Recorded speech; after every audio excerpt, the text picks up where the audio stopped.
तो दोस्तों नमस्कार, मैं अनुभव चौहान, हिप्को का को-फाउंडर। और आज के वीडियो में मैं आपको एक सॉफ्टवेयर के बारे में बताऊंगा जो हमारी कंपनी ने डेवलप किया है। इससे आप अपने मोबाइल से ही फ्लाईएज ब्रिक्स का कॉस्ट निकाल सकते हैं। एक ब्रिक्स पे कितना कॉस्ट आता है, और अगर आपका कुछ सेलिंग प्राइस है तो आप उससे अपने ब्रिक का जो बिज़नेस है उसका एक लम सम प्रॉफिट भी निकाल सकते हैं। तो चलिए सीधे हम सॉफ्टवेयर पे जाते हैं। सबसे पहले आपको हमारी साइट पे जाना है hipco.in, hypko.in। उसके बाद आपको एक राइट में मेन्यू दिखेगा, उसको आपको क्लिक करना है। और उसके बाद ये टूल बॉक्स वाला जो लिंक है उसको आपको क्लिक करना है। तो पहले में ही दिखेगा fly ash bricks cost and profit calculator, हमको उसको क्लिक करना है। ये खुल गया। यहाँ पे आपको अपना नाम डालना है, ये बस एक ही बार आपको करना है, उसके बाद आपको नहीं लगेगा। उसके बाद आपको आपका फ़ोन डालना है और अपनी सिटी डालनी है, फिर आपको सीधे कंटिन्यू करना है। अब ये सॉफ्टवेयर खुल चुका है, हम इस पे आ गए हैं। अब देखिए इसमें स्टेप बाय स्टेप हम नीचे जाते जाएंगे, तो हमको सारा ये हाउ टू यूज़ जो लिखा है वो आप पढ़ सकते हैं। पर अभी जैसे कि मैं आपको बता रहा हूँ, वो चीज़ें समझा रहा हूँ, तो आपको इसे पढ़ने की ज़रूरत नहीं है। सबसे पहले हमको ब्रिक का साइज़ सेलेक्ट करना है।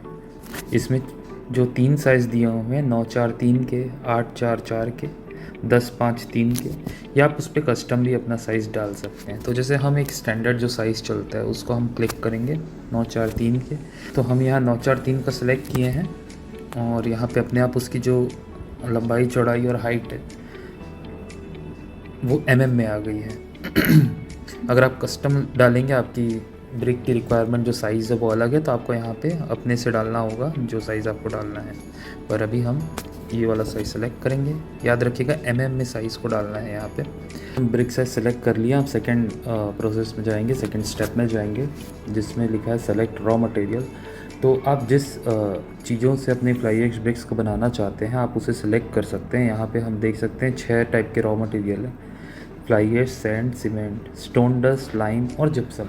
ये मोस्ट कॉमन टाइप के रॉ मटेरियल है जो इसमें यूज़ होते हैं। तो अभी हम एग्जांपल जो हम यहाँ पे देख रहे हैं उसके लिए हम सिलेक्ट करेंगे फ्लाईएज, सैंड और सीमेंट। ठीक है, स्टेप 3 पे आएंगे, सेलेक्ट रेशियो टाइप। इस पर आप क्लिक करेंगे। इसमें 2 तरीके की रेशियो दी हुई है। स्टैंडर्ड रेशियो जो इंडस्ट्री स्टैंडर्ड होती है उसकी रेशियो है, और एक कस्टम रेशियो। ठीक है, तो आप दोनों को सिलेक्ट कर सकते हैं। हम कस्टम रेशियो में जाएंगे और इस पे हम डालेंगे फ्लाईएज रेशियो, मतलब फ्लाईएज का परसेंटेज वैल्यू हम अपने ब्रिक्स में कितना डालना चाहते हैं। तो हम अभी सब एजम्पशन पे चलेंगे, मतलब अभी हम मान के चल रहे हैं कि हमारे ब्रिक्स पे हम ऐसा करेंगे क्योंकि हमें कॉस्ट निकालनी है। तो हम फ्लाईएज का परसेंटेज डालेंगे 60%, सैंड का परसेंट डालेंगे 35% या 32%, और सीमेंट का हम डालेंगे 8%। ठीक है, ये 100 हो गया। उसके बाद हमको अपना number of bricks per hour डालना है। ठीक है, इसका मतलब 1 घंटे में आपकी मशीन की कैपेसिटी है, या जो आप मशीन लेने वाले हैं उसकी कैपेसिटी 1 घंटे में कितने ईंट बनाने की है। तो हम एक एवरेज लेते हैं 1200 ईंटों की। अब हमको कैलकुलेट रिक्वायरमेंट्स में क्लिक करना है। अब देखिए ये रॉ मटेरियल की रिक्वायरमेंट है। इसमें जो बताया गया है वो है कि हमको 1 घंटे में, एक शिफ्ट में 8 घंटे की, मंथली यानी 25 दिन के हिसाब से, या एनुअली यानी एक साल में लगभग 300 दिन का काम होता है। तो उसमें हमको कितनी रॉ मटेरियल की रिक्वायरमेंट है। जैसे फ्लाईएज देखिए, एक घंटे में हमको लगभग 970 किलो लगना है, सैंड हमको लगभग 1 टन लगना है, सीमेंट हमको लगभग 265 या 267 किलो लगना है। ठीक है, वैसे ही शिफ्ट वाइज मंथली या एनुअली।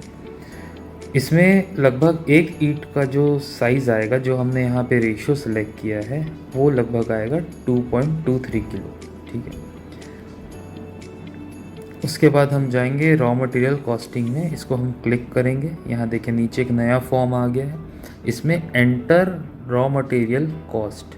ठीक है, ये लिखा हुआ है। अब इसके लिए आपको थोड़ा सा अपने साइड से रिसर्च करना होगा, अपने लोकल एरिया में सप्लायर से या आसपास की जो ब्रिक्स